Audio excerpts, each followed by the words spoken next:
Sunday suspense, শুধুমাত্র radio Mirchi 98.3 FM এ।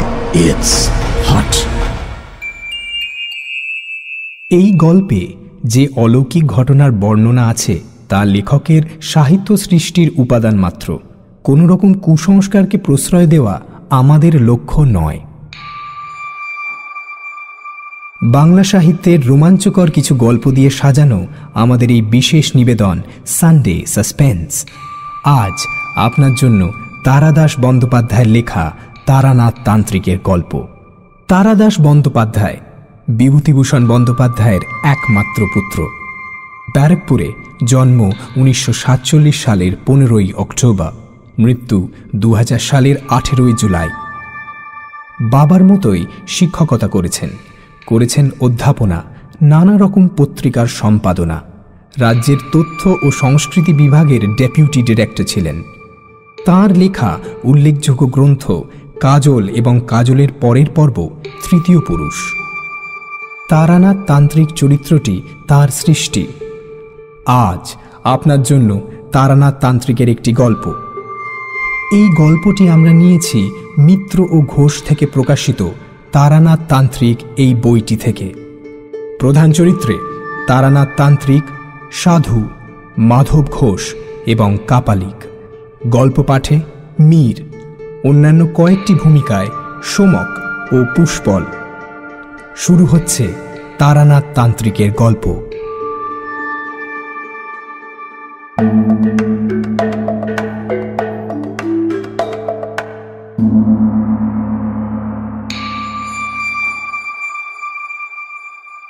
দিনটা সকাল থেকেই মেঘলা। দুপুরের দিকে বেশ এক পশলা বৃষ্টিও হয়ে গেল। তারপর আর বৃষ্টি নেই বটে, কিন্তু আকাশ থমথম করছে কালো মেঘে, জোলো বাতাস দিচ্ছে। এমন দিনে মনে একটা কি করি ভাব হয়। দু একখানা বিলিতি ম্যাগাজিন বন্ধুদের কাছ থেকে চেয়ে এনে পরে পড়ব বলে জমিয়ে রেখেছিলাম। এখন সেগুলো উল্টে পাল্টে দেখলাম বাদলা দিনের মেজাজের সঙ্গে ঠিক খাপ খাচ্ছে না। কি করা যায়? স্ত্রীর সঙ্গে গল্প করব? না, 7 বছর বিয়ে হয়ে যাবার পর আর বাদলার দিনে খোলা জানলার ধারে স্ত্রীকে নিয়ে কাব্য চলে না।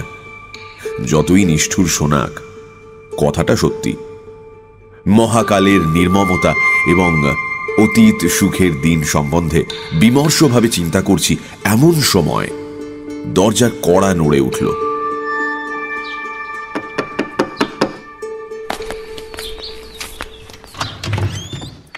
উঠে গিয়ে দরজা খুলে দেখি কিশোরী সেন।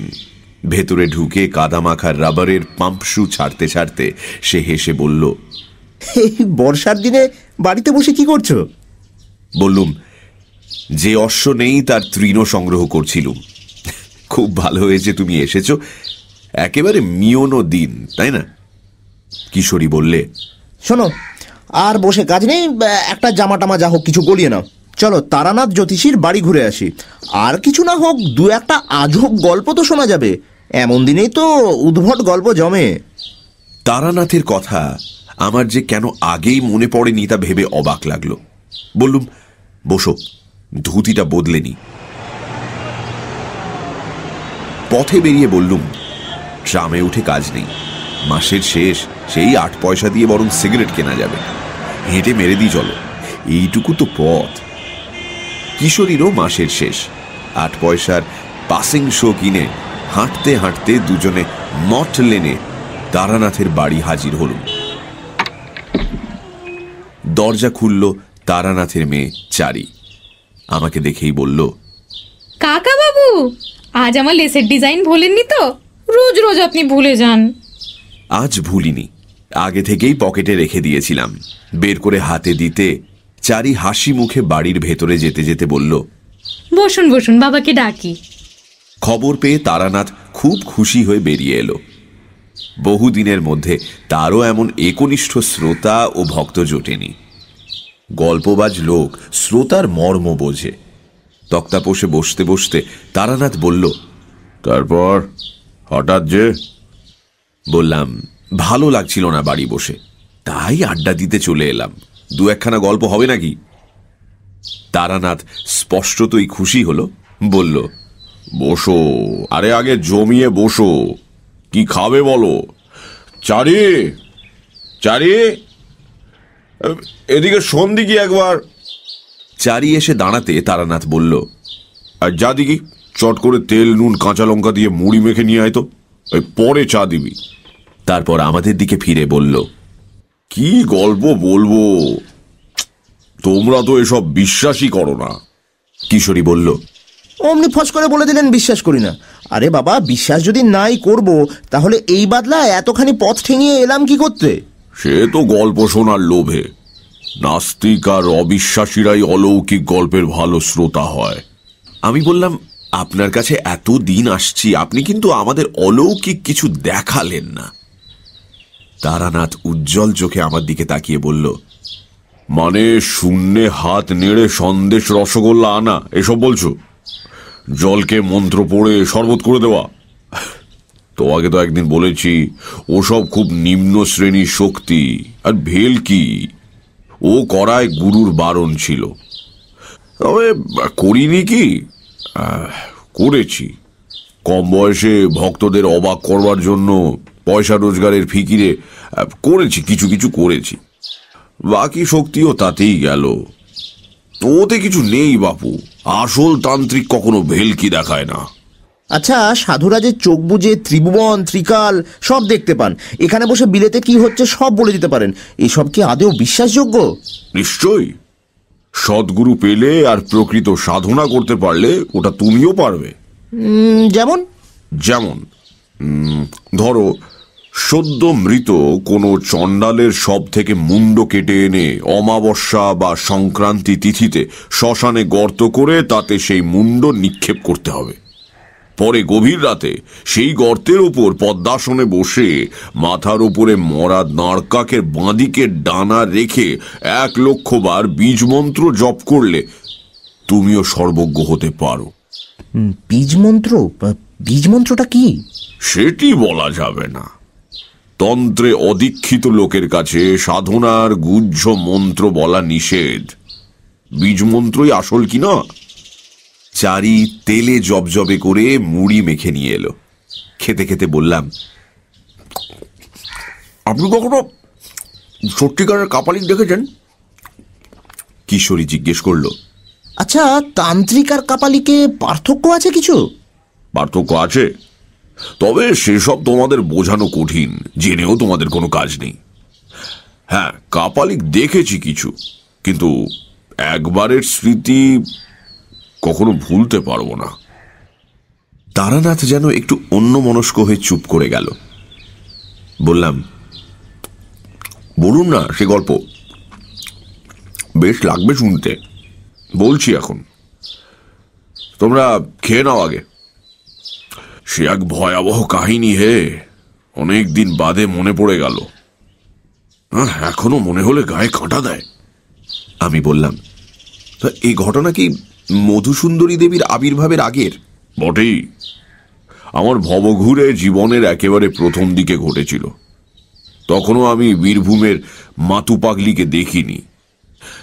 চা এনেছিস?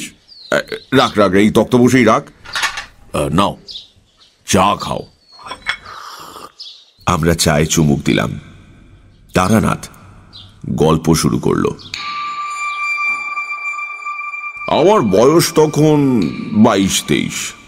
বাড়িতে আর ভালো লাগে না।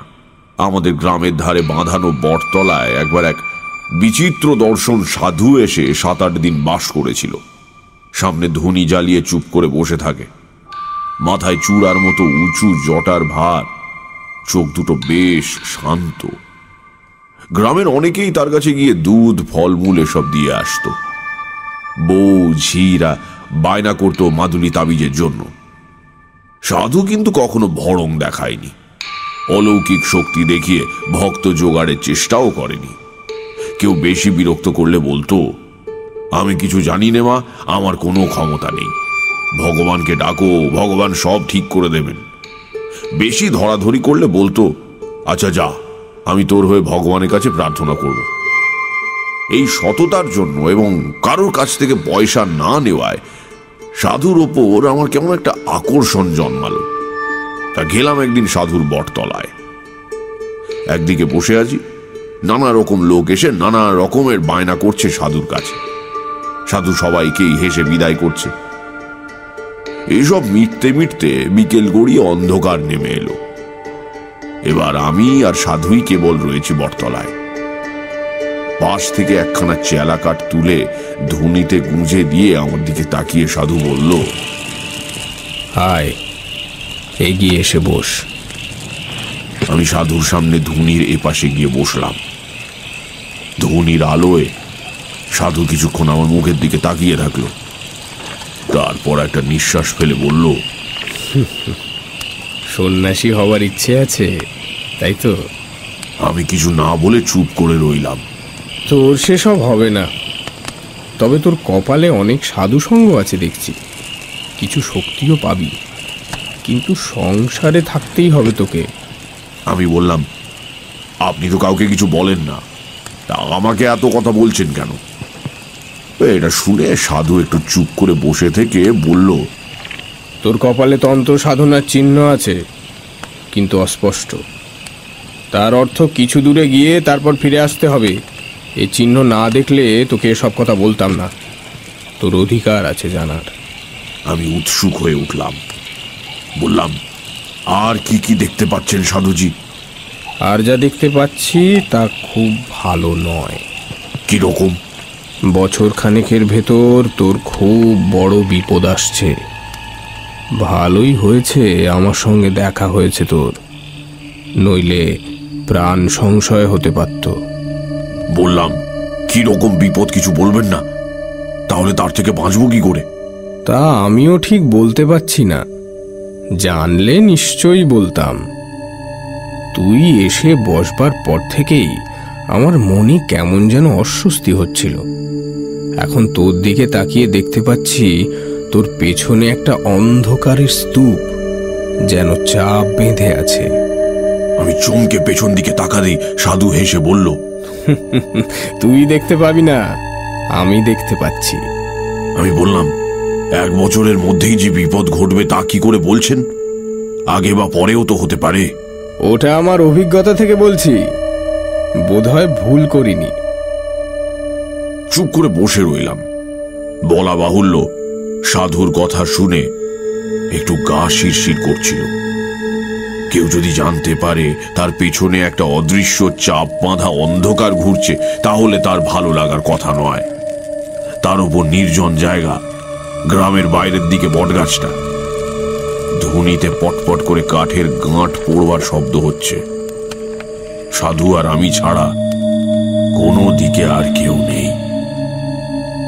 তোকে আমি একটা জিনিস শিখিয়ে দিচ্ছি, ভালো করে শিখে রাখ।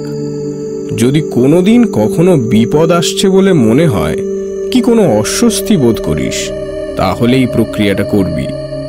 যতই বিপদ আসুক, প্রাণটা বেঁচে যাবে। বললাম, কি প্রক্রিয়া সাধুজি? নে, ভালো করে দেখ, আর এই মন্ত্রটা মুখস্থ করে নে। একে বলে গাত্রবন্ধন।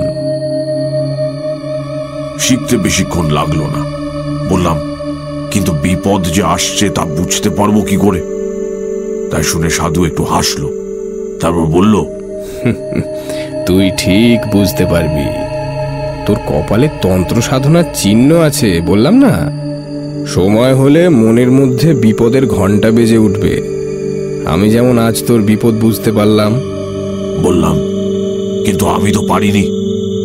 আজ থেকে তোকে কিছুটা শক্তি দিলাম। ভালো মন্দ যাই আসুক, তুই আগে থেকে আন্দাজ করতে পারবি। আমি হাত জোড় করে বললাম, আমাকে আপনার শিষ্য করে নিন, আমি দীক্ষা নেব আপনার কাছে। তা সাধু ভ্রু কুঁচকে বলল, ওসব হবে টবে না, আমি কাউকে শিষ্য করি না। আবদার করিস না, যা কেটে পড়। আবার কবে আপনার দেখা পাবো? এমনিতে দেখা পাবি না, তবে যদি সত্যি কখনো তোর প্রাণ সংশয় ঘটে, তাহলে তোকে সাবধান করে দেব। তারপরেই একটা আধ পোড়া কাঠ তুলে নিয়ে ধুনি খুঁচিয়ে দিতে দিতে বলল, যা যা, ভাগ, পালা। বাড়ি ফিরে এলাম। পরদিনই সেই সাধু আস্তানা ভেঙে কোথায় চলে গেল কে জানে। পরদিন বিকেলে বটতলায় গিয়ে দেখি শুধু নিভে যাওয়া ধুনির ছাই আর কতগুলো আধ পোড়া কাঠ পড়ে আছে। মাসখানেক কাটল, কিছুই যেন আর ভালো লাগে না। কেবলই বাড়ি থেকে বেরিয়ে গিয়ে পড়তে ইচ্ছে করে। পথ যেন দারুণ আকর্ষণে টানছে। শুধু যে ধর্মের স্পৃহা তা নয়, একটা ভবঘুরেমি পেয়ে বসল। আরো কিছুদিন এভাবে কাটাবার পর একদিন সত্যি কয়েকটা জামা কাপড় আর 10টা টাকা নিয়ে বেরিয়ে পড়লাম। বাড়ির লোক খোঁজাখুঁজি করবে এবং সন্ধান পেলেই ধরে নিয়ে যাবে বাড়িতে। এজন্য সারা দিনই প্রায় হাঁটতাম, যত দূরে গিয়ে পড়া যায়। রাত্রিরে আশ্রয় নিতাম কোনো গৃহস্থের বাড়িতে। তখনকার লোকজন ছিল ভালো, অভাব ছিল না। গোলা ভর্তি ধান, পুকুর ভর্তি মাছ আর নিজের গরুর দুধ। অতিথিকে যত্ন করতে সে যুগের লোক ত্রুটি করত না। অব্রাহ্মণ গৃহস্বামী হলে গোয়াল ঘরের একপাশ পরিষ্কার করে রান্নার আয়োজন করে দিত। সেখানে বসে রাঁধতাম। তারা আবার অপেক্ষা করত ব্রাহ্মণের প্রসাদ পাওয়ার। কিশোরী প্রশ্ন করল, আচ্ছা, জিনিসপত্রের দাম তখন কিরকম ছিল? উত্তরে তারানাথ বলল, গাঁয়ের দিকে বেশিরভাগ জিনিসই কিনে খেতে হতো না, সবই তো গ্রামেই উৎপন্ন হতো। তবে হ্যাঁ, মনে আছে একবার আমি আর আমার এক বন্ধু হরমোহন মাংস খাবার শখ হওয়ায় পাশের গ্রাম থেকে 10 আনা দিয়ে একটা পাঁঠা কিনে এনে দুজনে রান্না করে খেয়েছিলাম। তাও হরমোহন বারবার বলছিল আমরা ঠকেছি, আর একটু দরাদরি করলে 8 আনার ভেতরেই হয়ে যেত। আমি অবাক হয়ে বললাম, 10 আনায় একটা আস্ত পাঁঠা? বটেই, সেসব সস্তা গন্ডার বাজার তোমরা কল্পনাও করতে পারবে না। মানে দুজনে মিলে গোটা পাঁঠাটা খেয়ে ফেললেন? তা পারবো না কেন?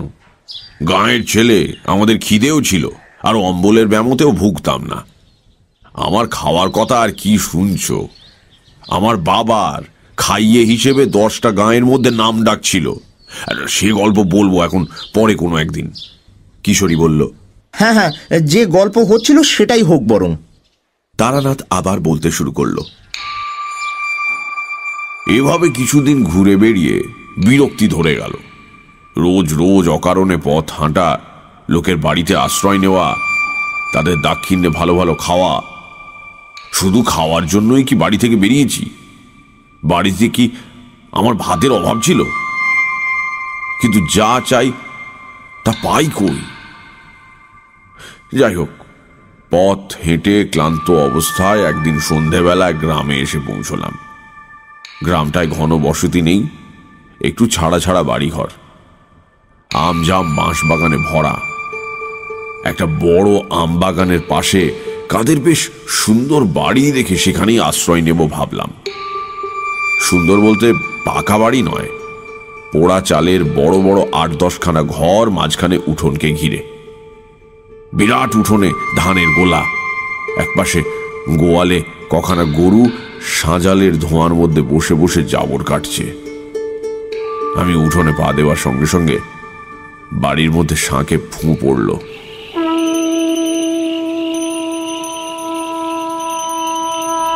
সব মিলিয়ে সম্পন্ন গৃহস্থের লক্ষণ ফুটে বেরোচ্ছে।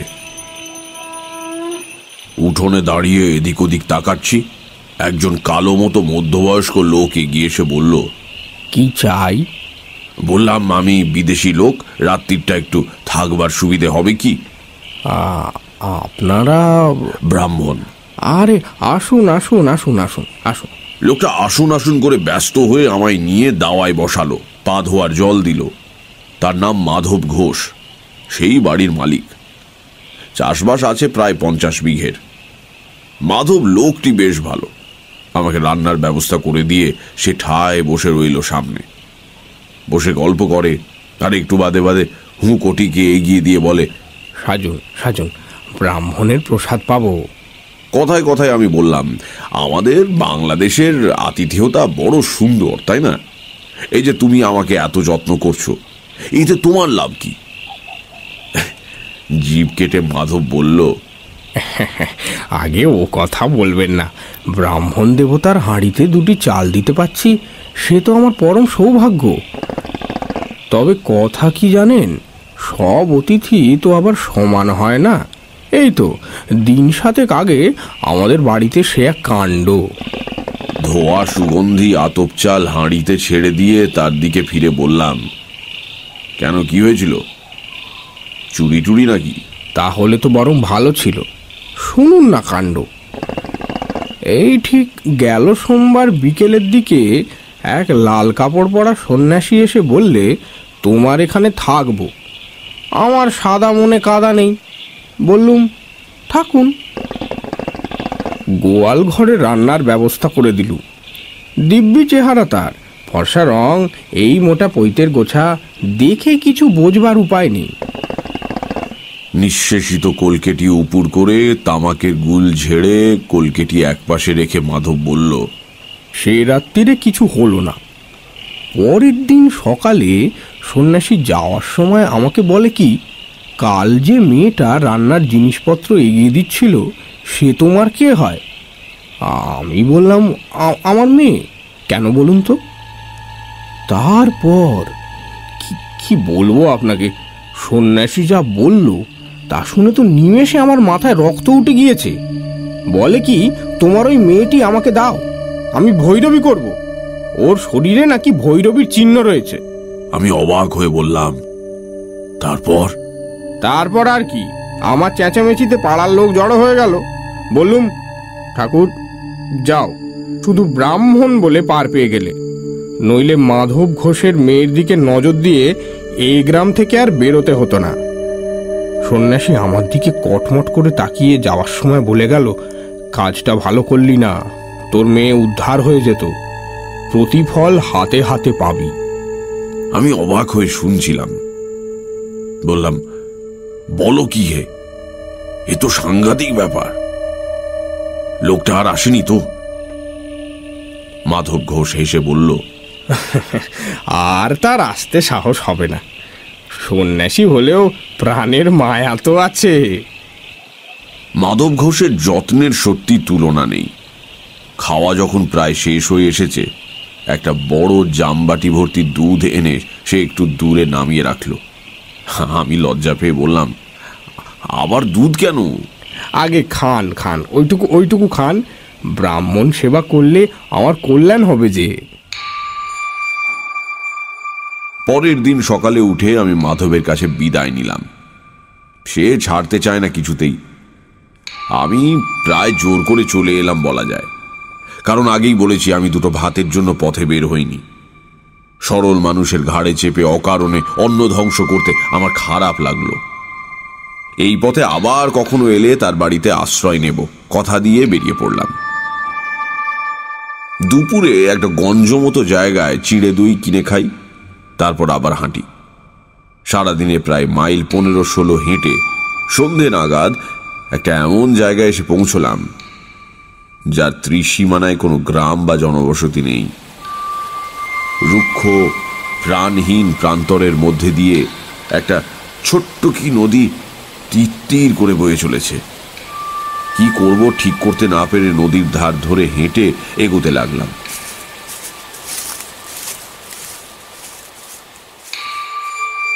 মিনিট 15 হেঁটে দেখি সামনে একটা শ্মশান, বেশ বড় শ্মশান। অন্তত যতদূর চোখ যায় তাকিয়ে দেখলাম কেবল পোড়া পোড়া কাঠের গুঁড়ি, ছেঁড়া ছেঁড়া মাদুর, কাঁথা, ভাঙা কলসি এইসব পড়ে আছে। কিশোরী বলল, ওই নির্জন শ্মশানে সন্ধেবেলা আপনার ভয় করলো না? না, ভয় করবে কেন? শ্মশান অতি পবিত্র স্থান, সেখানে মানুষের সমস্ত পাপ শেষ বারের মতো মুছে যায়। তার ঊর্ধ্ব লোকে প্রস্থানের পথ সুগম হয়, শ্মশানে ভয় কিসে? যাই হোক, দাঁড়িয়ে চারদিকে তাকিয়ে দেখছি হঠাৎ গম্ভীর ভারী গলায় পেছন দিকে কি একজন বলে উঠল, এখানে কি চাই? কি ভয়ানক গলার স্বর! লোহার ড্রামে পাথরকুচি ঢাললে এমন শব্দ হতে পারে। চমকে পেছনে তাকিয়ে দেখি একজন সাধু দাঁড়িয়ে, মাথায় পাকা তেঁতুলের মতো অজস্র জটা, মুখময় অযত্ন বর্ধিত দাড়ি গোঁফের জঙ্গল, লম্বায় আমার মাথা ছাড়িয়ে আরেক হাত, পরনে রক্তাম্বর, পায়ে বাউল দেওয়া কাঠের পুরু খড়ম। কি দরকার এখানে? সাধুকে প্রণাম করে বিনীতভাবে জানালাম আমার বিশেষ কোনো দরকার নেই, পথ হাঁটতে হাঁটতে এসে পৌঁছেছি এই মাত্র। কোথায় যাওয়া হবে? কোথাও না। মানে? ঠিক নেই। সাধু কি বুঝলো জানি না, কিছুক্ষণ আমার মুখের দিকে স্থির হয়ে তাকিয়ে থাকলো। তারপর তার দাড়ির জঙ্গলে খুব সূক্ষ্ম একটা হাসির রেখা ফুটে উঠল। আয় আমার সঙ্গে। সেই ঘনায়মান অন্ধকারে আমি সাধুর পেছনে চললাম। বেশ খানিকটা হাঁটবার পর দেখি একটা গাব বা ওই জাতীয় কোনো গাছের নিচে সাধু মরার মাদুর, কাঁথা ইত্যাদি সব টাঙিয়ে বেশ ঝুপড়ি মতো বানিয়েছে। বললাম, এইখানে আপনি থাকেন? কেন, অসুবিধাটা কি? সাধুর কথাবার্তা যেন কেমন কেমন। আমি বললাম, না অসুবিধে আর কি, এমনি বলছি। সাধু আমাকে ঝুপড়ির বাইরে বসতে বলে নিজে ভেতরে ঢুকলো। বেরিয়ে এলো দুটো পাকা কলা হাতে নিয়ে। এই নাও, খাও। নিলাম। কি উদ্দেশ্যে বেরোনো হয়েছে বাড়ি থেকে? সাধু আমার ইচ্ছে নাকি? আমি উত্তর না দিয়ে কলা হাতে চুপ করে বসে রইলাম। তুই আমার কাছে থেকে যা, আমি তোকে চেলা করে নেব, থাকবি? হ্যাঁ। তারপর সাধু একটা কথা বলল, যা আমাকে আমাদের গ্রামের বটতলার সেই সাধুও বলেছিল। বলল, তোর কপালে তন্ত্র সাধনার চিহ্ন আছে, থেকে যা তুই আমার কাছে। আমি একটু ফাঁপড়ে পড়লাম। এই সাধুকে দেখে আমার তেমন ভক্তির উদয় হয়নি, বরং কেমন একটু অস্বস্তি হয়েছে। এত সহজে নিজে থেকে চেলা করে নিতে চাইল দেখে সে ভাব বেড়েছে, বই কমেনি। ভালো সাধু কখনো কথায় কথায় শিষ্য করে বেড়ায় না।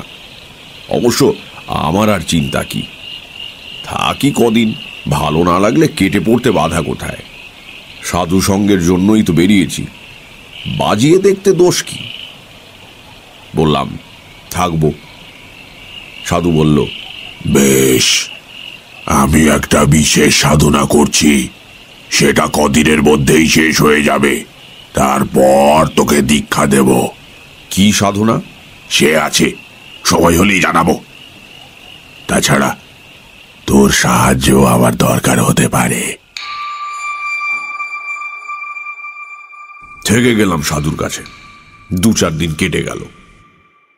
সাধু আমাকে একলা ফেলে রেখে সারাদিন কোথায় কোথায় ঘুরে কি সব সংগ্রহ করে আনে, বোধহয় নিজের সাধনার জিনিসপত্র। রাত্রিরে বসে অনেকক্ষণ ধরে পুজো আচ্চা আর জপ টপ করে। সে সময়টা আমি একটু দূরে কাঠকুটো দিয়ে আগুন জেলে মাটির হাঁড়িতে ভাতে ভাত রান্না করি। অনেক রাত্রিরে খাওয়া হয়। ক্রমে সাধুর কাণ্ড কারখানা দেখে আমার মনে দৃঢ় বিশ্বাস হলো, এই সাধু একজন কাপালিক। একদিন একটা মরা চড়ুই পাখি কোথা থেকে ঠ্যাং ধরে ঝুলিয়ে এনে হাজির। ঝুপড়ি থেকে ছুরি এনে চড়ুইটার পেট চিরে নাড়ি ভুড়ি বের করলো সাধু। তারপর কি একটা জিনিস আমাকে না দেখিয়ে টুক করে ভরে দিল পাখিটার পেটে। আবার ঝুপড়িতে ঢুকে 2খানা একই মাপের মাটির সরা এনে একটাই মরা পাখিটা রেখে অন্যটা দিয়ে চাপা দিয়ে দিল। তারপর একটু আটা মেখে সেই আটা দিয়ে 2টো সরাই মুখে মুখে জুড়ে দিল। আমি অবাক হয়ে বললাম, এই দিয়ে কি হবে? কাজ আছে। তারপর আমার হাতে মুখ বন্ধ সরাটা দিয়ে বলল, আগুনে পোড়াও তো এটা, 1 ঘন্টা ধরে পোড়াবে, এইভাবে 3 দিন 1 ঘন্টা করে পোড়াবে। নাও। রান্না হয়ে গিয়েছিল, কিন্তু আগুন তখনও জ্বলছে।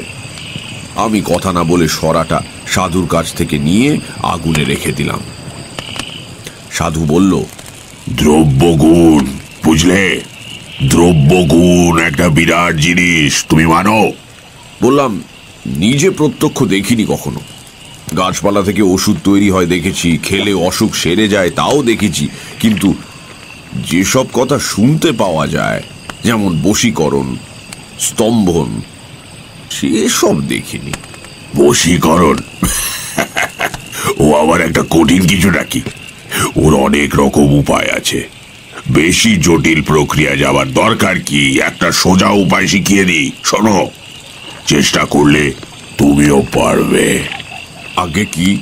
যে কোনো মাসের অমাবস্যা তিথিতে যদি দুপুরবেলা ঘূর্ণিঝড় ওঠে কিংবা জোরালো হাওয়া দেয়, তাহলে সেই হাওয়ায় উড়ে যাওয়া কোনো শুকনো গাছের পাতা একটা মন্ত্র বলতে বলতে বাঁ হাতে ধরে ফেলতে হবে। সেই পাতা গুঁড়ো করে পান বা দুধ বা যা হোক কিছুর সঙ্গে খাইয়ে দিতে পারলে সেই লোক কুকুরের মতো তোমার পায়ে পায়ে ঘুরবে। আছে আমার কাছে, দেখবে। হ্যাঁ। সাধু ঝুপড়ি থেকে একটা শুকনো অশ্বত্থ পাতা হাতে করে বেরিয়ে এলো, বলল, ভাদ্র মাসের অমাবস্যায় ধরেছিলাম, থাকো আমার কাছে, এর গুণ দেখিয়ে দেব। দিন দুয়েক আগে সাধু একটা বেশ মোটা নিমের ডাল নিয়ে এসেছিল। একদিন সকালে দেখি বসে বসে ছুরি আর দা দিয়ে কেটে তার থেকে একটা পুতুল বানাচ্ছে। নাক, মুখ, চোখ সব শুদ্ধ একটা মানুষের মূর্তি। এদিনও অবাক হয়ে জিজ্ঞাসা করলাম, এ দিয়ে কি হবে? এদিনও সাধু রহস্যময় হেসে বলল, কাজ আছে। তখনও আমি সাধুর আসল উদ্দেশ্য কিছুই বুঝতে পারিনি। বুঝতে পারলে আর এক মুহূর্ত সেখানে থাকতাম না। আরো ৩-৪ দিন কাটল।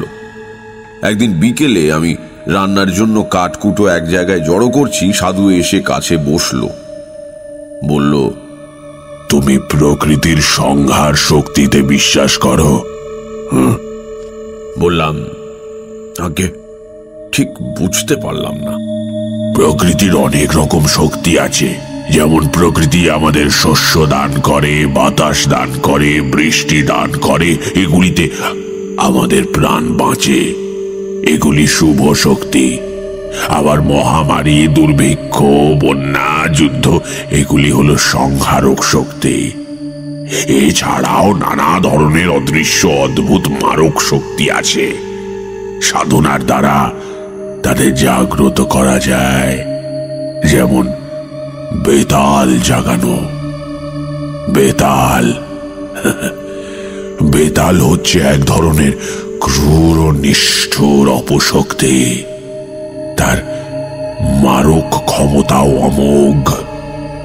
একবার জাগ্রত হলে কাজ শেষ না করা অবধি তার নিদ্রা নেই। আমার গা শিরশির করছিল। বললাম, আর যদি কাজ শেষ না করতে পারে, যদি বাধা পায়?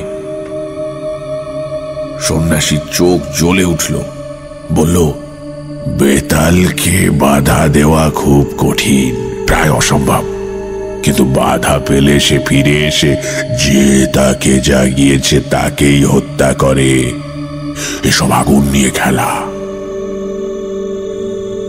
সাধু একটু চুপ করে থেকে বলল, আজ রাত্রে তোমাকে বেতাল জাগানোর পদ্ধতি দেখাবো।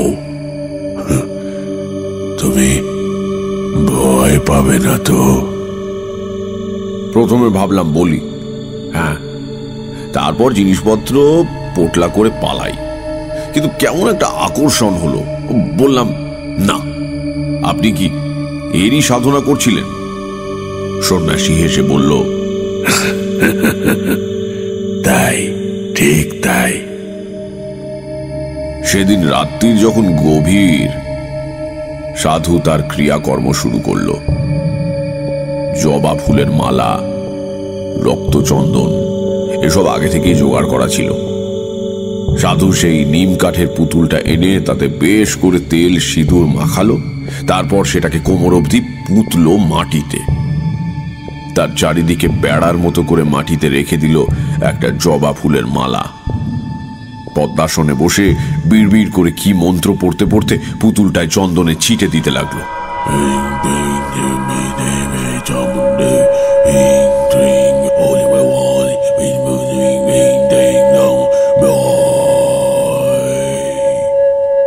এসব হলে পর ঝোলা থেকে বের করলো একটা মদের বোতল। সাধুর ঝুপড়িতে একটা মরার খুলি ছিল, আগেই দেখেছি। সেটাতে খানিকটা মদ ঢেলে সাধু আমার দিকে তাকিয়ে বলল, সেই বন্ধ সরাটা কোথায়? আমি সরা এনে দিলাম। সাধু আটাগুলো নখ দিয়ে খুঁটে খুঁটে তুলে সরাটা খুলল। দেখলাম 3 দিন পোড়ানোতে ভেতরের পাখিটা একদম ছাই হয়ে গিয়েছে। সেই ছাই এক চিমটে নিয়ে মদে মেশালো সাধু। তারপর ঢক করে মদটা গলায় ঢেলে নিল। খাওয়ার পরেই সাধুর আশ্চর্য পরিবর্তন দেখলাম। সাধুর চোখ দুটো ছোট ছোট কোটরে গিয়ে যেন 2 টুকরো কয়লার মতো জ্বলতে লাগলো।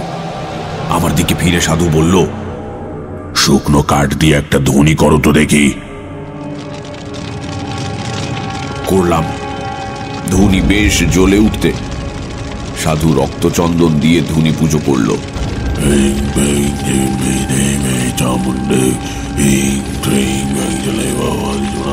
তারপর তামার কোষায় গাওয়া ঘি, একটা জবা ফুল, আরো কি সব যেন মিশিয়ে মন্ত্র পড়ে আগুনে আহুতি দিল।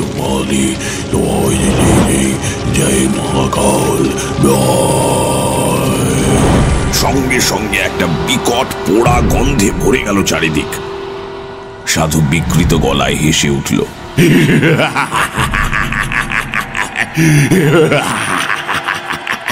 আর আমার মনে হলো সেই ধোঁয়া আর অন্ধকারের ভেতরের ধুনির মধ্যে থেকে একটা যেন জমাট অন্ধকার দিয়ে তৈরি মূর্তি উঠে বাতাসে ভর করে ভেসে কোথায় মিলিয়ে গেল।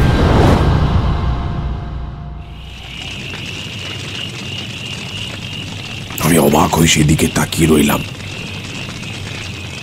মূর্তিটাকে খুব পরিষ্কার ভাবে যে দেখেছিলাম তা বলতে পারি না, তবে যেটুকু দেখতে পেয়েছিলাম তাতেই বুক ঠান্ডা হয়ে আসে।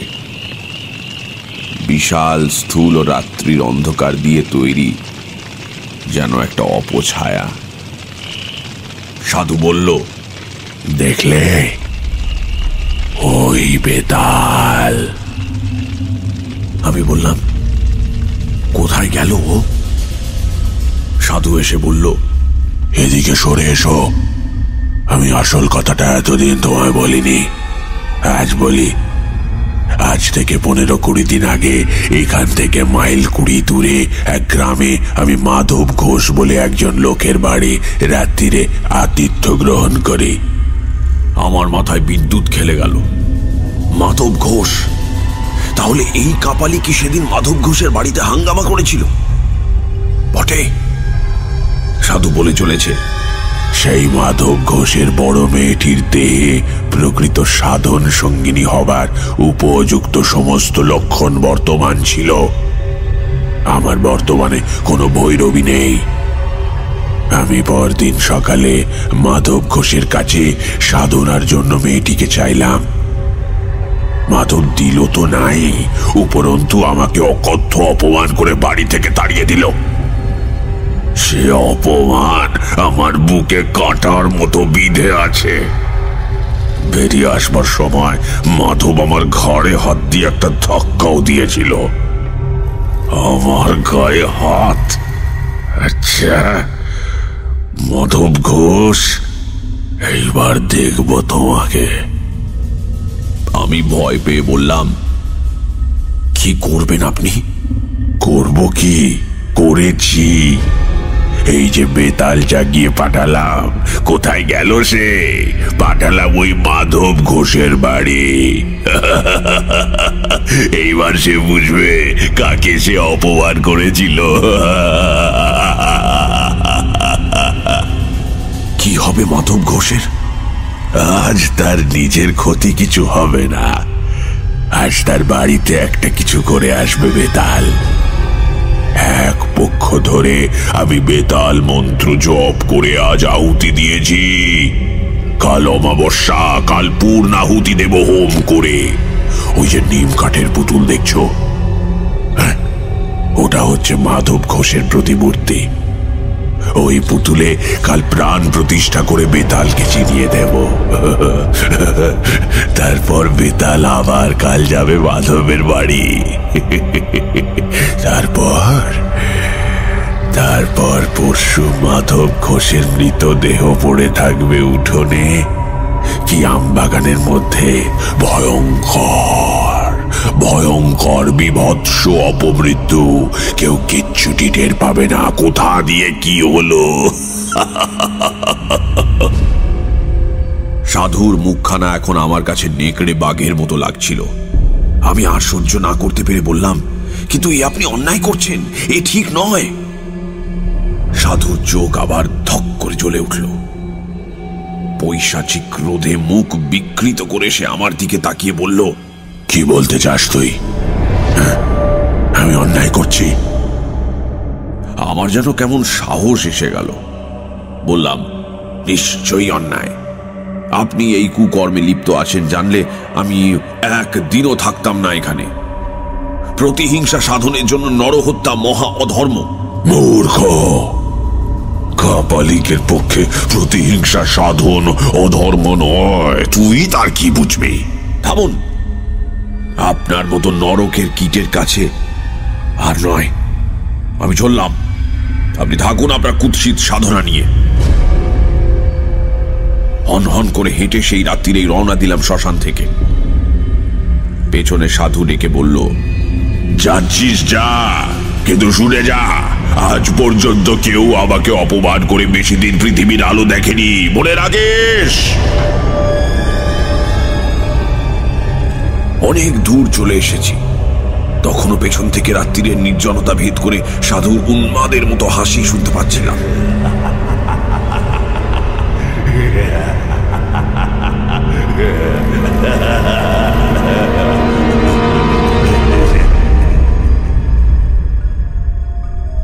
পরের দিন দুপুর গড়িয়ে গেলে অবিশ্রান্ত হেঁটে আমি মাধব ঘোষের বাড়ি পৌঁছলাম।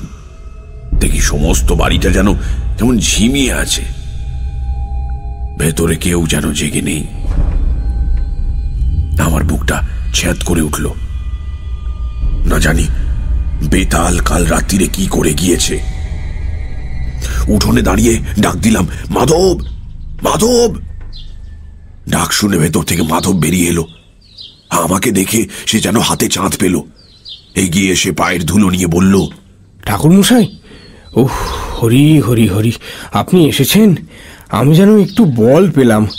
ভগবান পাঠিয়েছেন আপনাকে। হরি হরি হরি হরি হরি। দেখলাম মাধবের চোখ বসে গিয়েছে, মুখ শুকনো। জিজ্ঞেস করলাম, কি হয়েছে? কোনো বিপদ আপদ হয়নি তো? আর বিপদ? গতকাল রাত্রিরে আমার দুখানা গাই গরু মরে গেল ঠাকুর মশাই। সে কি? গরু মারা গেল কি করে? তা কি করে বলি বলুন দেখিনি ঠাকুর মশাই, মানে আশ্চর্য ব্যাপার। তখন অনেক রাত, বুঝলেন, হঠাৎ গোয়ালে কেমন একটা যেন শব্দ শুনলাম। মনে হলো গরুগুলো যেন ভয় পেয়ে ছটফট ছটফট করছে। উঠে বাইরে যাওয়ার আগেই মুরলি গাড়িটা চিৎকার করে উঠল। গোয়ালে গিয়ে দেখি রাঙি আর মুরলি দুটোই মাটিতে শুয়ে ছটফট করছে।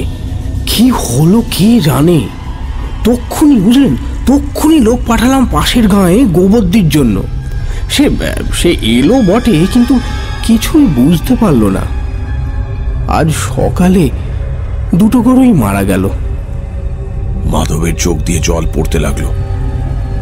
বলল, আর সকাল থেকে আবার মেয়েটার জ্বর, গা যেন পুড়ে যাচ্ছে। এসব তো ভালো কথা নয় ঠাকুর মশাই। আপনি এলেন ভালোই হলো। ব্রাহ্মণ মানুষ, ভিটে বাস করলে আমার ভয় কেটে যাবে। বুঝলাম সবই, কিন্তু আমার কি করার আছে কিছুই বুঝতে পারলাম না। আমি থাকলে যদি মাধব শান্তি পায় তাহলে থাকতে পারি, এই মাত্র। একটু পরেই একটা অদ্ভুত ঘটনা ঘটল। তখন বিকেল বেশ গাঢ় হয়ে এসেছে। মাধব ঘোষ বেশ করে ফলারের আয়োজন করে দিয়েছিল। ফলার করে আমার একটু বাগানে যাওয়ার প্রয়োজন হয়ে পড়ল। মাধবের কাছ থেকে গাড়ু চেয়ে বাগান সারলাম। গাড়ু হাতে ফিরছি, হঠাৎ মনের মধ্যে কেমন যেন একটা অনুভূতি জেগে উঠল। ঠিক কি রকম তা বোঝাতে পারবো না, যেন আমার খুব বড় একটা বিপদ আসছে, আর খুব কাছে এসে গিয়েছে সেই বিপদ। ভয়ের একটা বিচিত্র অনুভূতি বুকের মধ্যে ঠেলে উঠল। সেই অন্ধকার নির্জন আমবাগানে দাঁড়িয়ে হঠাৎই আমার বুক যেন হিম হয়ে গেল। কেন এরকম হচ্ছে আমার? তাড়াতাড়ি ফেরবার জন্য এগুতে গিয়ে মনে হলো কয়েক হাত দূরে একটা আম গাছের গুঁড়ির পাশে কে যেন চুপ করে দাঁড়িয়ে আছে। আর একটু হলে বোধহয় ভয় পেয়ে চিৎকার করে উঠতাম, কিন্তু ততক্ষণে যে দাঁড়িয়ে আছে তাকে আমি চিনতে পেরেছি। আমাদের গাঁয়ের বটতলার সেই সৌম্য মূর্তি সাধু, যিনি বলেছিলেন আমার বিপদ ঘনিয়ে এলেই আমাকে উনি দেখা দেবেন। তাহলে কি সত্যি আমার আজ সেই বিপদের দিন এসেছে? দূর থেকেই আমি সাধু বাবাকে প্রণাম করলাম। সাধু হেসে হাত তুলে আশীর্বাদ করলেন। তারপর হঠাৎ কোথায় সাধু, কোথায় কি, কেউ নেই কোথাও। আমি একা অন্ধকারে গাড়ু হাতে দাঁড়িয়ে।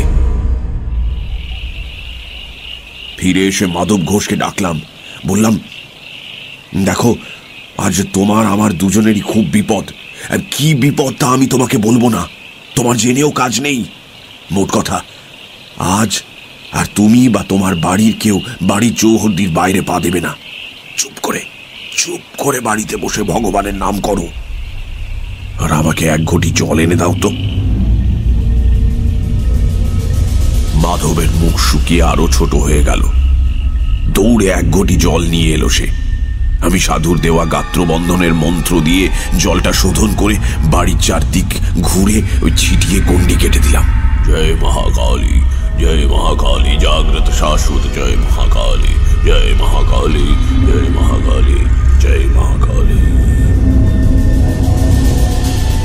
আমি বুঝতে পেরেছিলাম বিপদ শুধু আমার আর মাধবের। কাপালিকা আমাকেও ছাড়বে না। আজ অমাবস্যা, আজই সে আমাদের দুজনকে বেতাল পাঠিয়ে শেষ করবে। অন্যরা হয়তো নিরাপদ, তবু সাবধানের মার নেই জেনে সারা বাড়ির চারদিকেই গন্ডি দিয়ে দিলাম। রাত্রিরে খাওয়া হলে আমি মাধবকে ডেকে বললাম, তুমি আমি আজ এক ঘরে থাকব। বাড়ির সবাই শুয়েছে? আগে হ্যাঁ ঠাকুর মশাই। বেশ, এসো আমার সঙ্গে। ঘরে গিয়ে আমি মাধবকে বললাম, ওই ঘটি থেকে খানিকটা জল ঢালো মাটিতে। এই যে খাটের পায়ের কাছে, এইখানটা ঢালো, এখানটা। আচ্ছা, এবার ডান পায়ের বুড়ো আঙুল দিয়ে ওই জল থেকে রেখা টেনে খাটের চারদিকে একটা জলের গন্ডি কাটো তো। না, শুরু করো। আমি তোমার সঙ্গে মন্ত্র পড়তে পড়তে ঘুরছি। তুমি গৃহস্বামী, তোমাকেই করতে হবে, নইলে আমি করে দিতাম। জয় মহাকালী, জয় মহাকালী জাগ্রত শাশ্বত, জয় মহাকালী, জয় মহাকালী।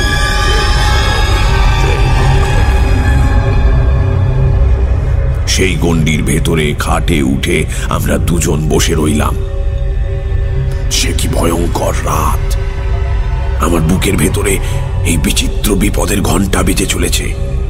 কি যেন ঘটবে, কে যেন আসছে আমার পাশে চুপ করে বসে মাধব।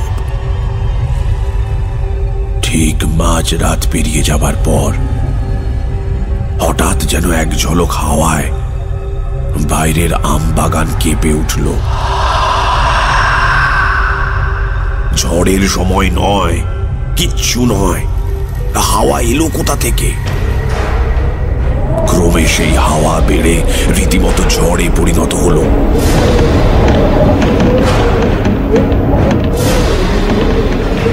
সমস্ত আম বাগান যেন ভেঙে পড়বে। বাড়ির জানলা দরজা দড়াম দড়াম করে বন্ধ হতে আর খুলতে লাগলো। বাড়ির ভেতর মেয়েরা শব্দ করে কেঁদে উঠলো। আমি চেঁচিয়ে বললাম, কেউ বাইরে আসবেন না, সব ভেতরে বসে থাকুন। ঝড়ের শব্দের মধ্যে কার যেন বিভৎস হুঙ্কার। বিকৃত জান্তব গলায় কে যেন অমানসিক হুঙ্কার করছে।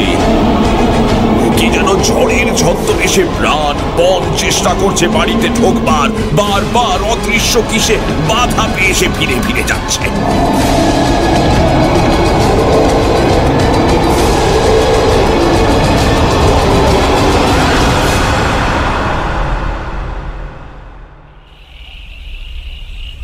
খানিকক্ষণ এরকম চলার পর হঠাৎ ঝড়টা যেন এক মুহূর্তে থেমে গেল। আবার শান্ত আমবাগান, মৃদু হাওয়ায় বাড়ির কলা গাছের পাতা নড়ছে। যে বাড়িতে ঢোকবার চেষ্টা করছিল সে যেন উদ্দেশ্য সফল হবে না বুঝে ফিরে গিয়েছে। আমার বুকের ভেতরে বিপদের ঘণ্টাও হঠাৎ থেমে গেল। মাধব ঘোষ আতঙ্কিত চোখে আমার দিকে তাকিয়েছিল। আমি বললাম, আর ভয় নেই, বেঁচে গেলাম বোধহয়।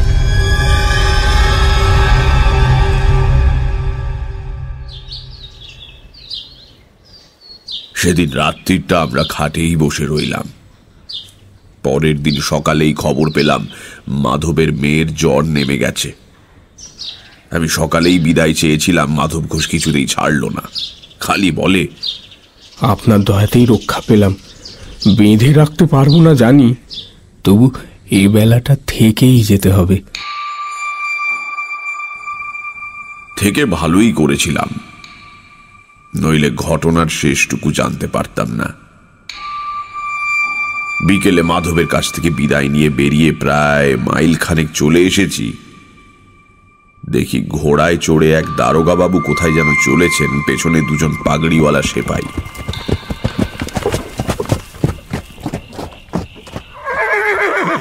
আমার কাছ দিয়ে যখন তারা যাচ্ছেন, কি মনে হতে একজন সেপাইকে জিজ্ঞাসা করলাম, কোথায় চলেছ বাপু?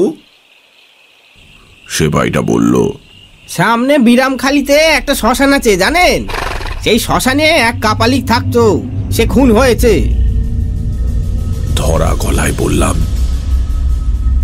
খুন হয়েছে বোঝা গেল কি করে?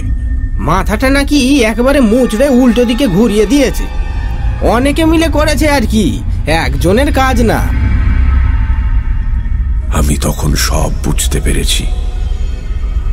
কাপালি কি তো বলেছিল, বেতাল বাধা পেলে ফিরে গিয়ে যে জাগিয়েছে তাকেই আক্রমণ করে। কি ভয়ঙ্কর মৃত্যু!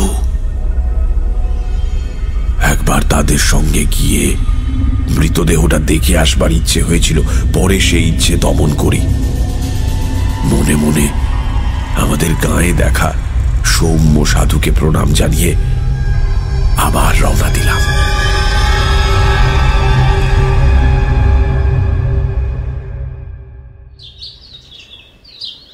গল্প শেষ করে তারানাথ বলল, কি কিরকম শুনলে? আমরা বললাম, ভালোই। পথে বেরিয়ে কিশোরীকে বললাম, বিশ্বাস হলো? সে কথার জবাব না দিয়ে কিশোরী হেসে বলল, আরে দিনটা তো ভালোই কাটলো।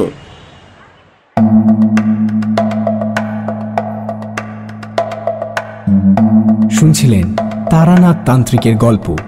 রচনা তারাদাস বন্দ্যোপাধ্যায়।